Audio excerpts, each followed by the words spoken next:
7살 아이가 유치원에 가면 말문을 닫습니다. 2024년 4월 6일 부탄으로 출국, 방콕 경유. 안녕하세요. 오늘은 일주일 동안의 한국 일정을 마치고 다시 부탄으로 들어가는 날입니다. 스님은 새벽 기도와 명상을 마친 후 부탄으로 갈 짐을 쌌습니다. JTS 활동가 6명이 부탄에서 주거 환경 개선을 위해 리모델링 공사를 하고 있어서 한국에서 가져와 달라는 짐이 많았습니다. 달걀 부화기, 짧은 나사, 목공용 긴 못, 철판 뚫는 못, 선물용 영어책, 전동 드릴 배터리 등 유청한 물품들을 캐리어에 차곡차곡 담았습니다. 저가 항공을 타다 보니 1인당 수화물이 15kg을 초과하면 안 되어서 짐을 넣고 무게를 재어보는 것을 반복하여 겨우 무게를 맞추었습니다. 오후에는 출국 전에 한국에서 처리하고 가야 할 업무들을 보았습니다. 정토사회문화회관 앞마당에는 부처님 모신 날을 한 달 앞두고 형형색색의 연등이 달렸습니다. 주말마다 많은 봉사자들이 와서 연등 달기 울력을 하고 있습니다. 오후 4시 30분이 되어 JTS 사무국장이 찾아와서 다음 주 일주일 동안은 부탄 답사를 어떻게 할지, 올해 시범 사업에 대한 MOU 체결까지 어떤 과정을 거칠지 논의했습니다. 오후 5시에 정토회관을 출발해 인천공항으로 향했습니다. 인천공항에 도착하여 출국 수속을 하고 저녁 7시 55분에 인천공항을 출발했습니다. 6시간을 비행한 후 현지 시간으로 밤 11시 55분에 중간 경유지인 방콕공항에 도착했습니다. 탑승구를 나온 스님은 방콕 공항에서 하룻밤을 보냈습니다. 오늘은 법문이 없었기 때문에 지난 5일 금요 증문즉설 생방송에서 질문자와 대화 나눈 내용을 소개하며 글을 마칩니다. 7살 아이가 유치원에 가면 말문을 닫습니다. 올해 7살 된 여자아이를 키우고 있습니다. 어릴 때는 말이 빠른 편이었는데 유치원에만 가면 말을 하지 않는다는 것을 알게 되었습니다. 유치원이나 학원에만 가면 말을 하지 않아서 그곳 친구들과 따로 만나보았습니다. 친구들과 따로 만나면 아이가 말을 해서 친구들도 놀라워했고 저도 안심이 되었습니다. 그런데 다시 유치원에 가면 말문을 닫았습니다.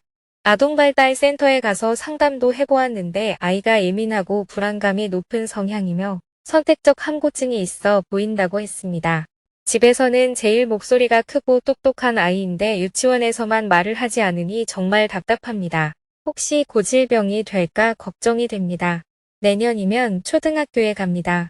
어떻게 하면 아이의 불안을 조금이라도 낮출 수 있을까요? 우선 전문가의 의견대로 해보는 게 좋겠습니다. 아이가 말을 전혀 못하는 게 아니라 상황에 따라 다르니까 너무 걱정하지 마시고 좀 지켜보는 게 좋을 것 같습니다. 과거에 어떤 경험이 있었는지 알 수는 없지만 아무래도 말문이 막힌 것 같습니다. 아이가 얘기하던 중에 누가 야단치거나 아니면 강압적으로 말을 못하게 하면서 생긴 상처 같습니다. 편안하면 말을 하고 약간 긴장하면 말문이 막힐 수 있습니다. 사람이 많은 자리에서는 말이 없는데 술 먹고 취하면 말이 많아지는 사람이 있습니다. 이런 사람은 대부분 심리적 억압으로 인해서 말문이 좀 막혔다고 할 수 있습니다. 질문자의 아이도 그럴 가능성이 높아 보입니다. 첫째, 아동심리 전문가의 조언을 받으면 좋겠습니다. 둘째, 치료를 너무 조급하게 생각하거나 서두르지 않았으면 좋겠습니다. 엄마가 조급하게 서두르면 그것이 오히려 아이에게 긴장감을 주면서 다시 말문을 닫게 만듭니다. 너는 3개월이나 치료를 받았는데도 아직 그러니? 이런 말을 하면 안 됩니다. 항상 열린 마음으로 편안한 환경을 만들어주면 아이는 스스로 조금씩 말문을 열 겁니다. 제가 보기에는 일종의 트라우마 같아요. 그래서 전문가의 치료를 받는 게 좋습니다. 아이를 너무 걱정하거나 독촉하지 마세요. 오히려 그래. 네가 말하고 싶을 때 말하면 된다. 말하기 싫으면 하지 않아도 된다. 이렇게 말해주면서 격려하는 게 좋습니다. 또 다른 방법으로는 웅변 대회에 참가해보는 것도 좋습니다. 어떤 사람과 대화를 하는 게 아니라 웅변 대회에서 많은 사람들 앞에서 말하는 연습을 하는 거죠. 지금 아이는 여러 사람 앞에서 말이 안 나오는 거거든요. 이것도 의사와 상의하면서 해보시기 바랍니다. 요즘은 옛날과 달리 아동 심리를 전문으로 하는 의사가 많습니다. 전문가와 상의하면서 치료를 받으면 개선이 될 겁니다. 하지만 엄마가 걱정이 많으면 자꾸 조급해집니다.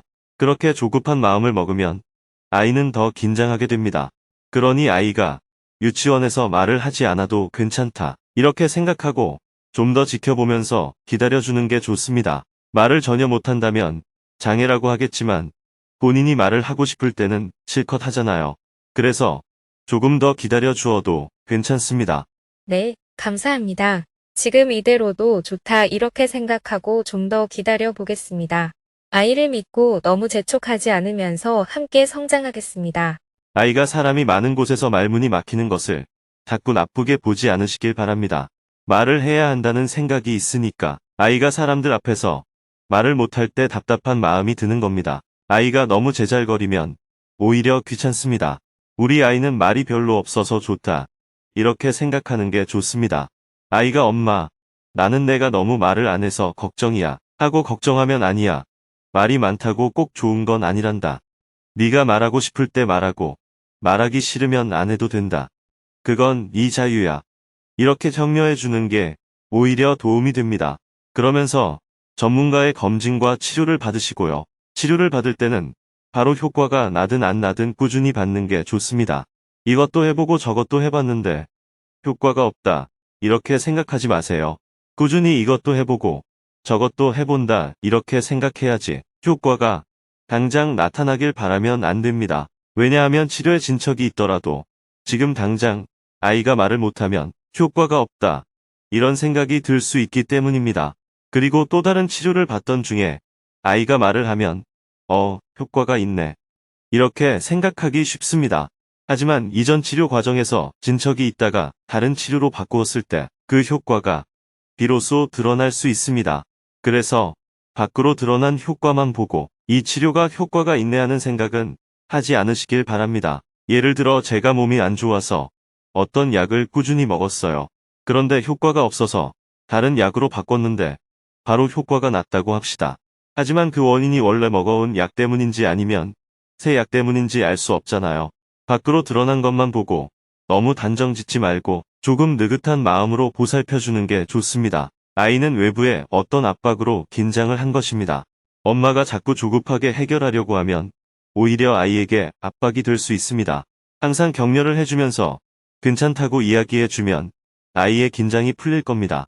감사합니다. 내일은 오전에 방콕 공항을 출발하여 부탄파로 공항에 도착한 후 15시간 동안 차를 타고 해발 3,500m의 산을 넘어 부탄의 중부 지역에 위치한 시골 마을인 랑덜비로 이동할 예정입니다.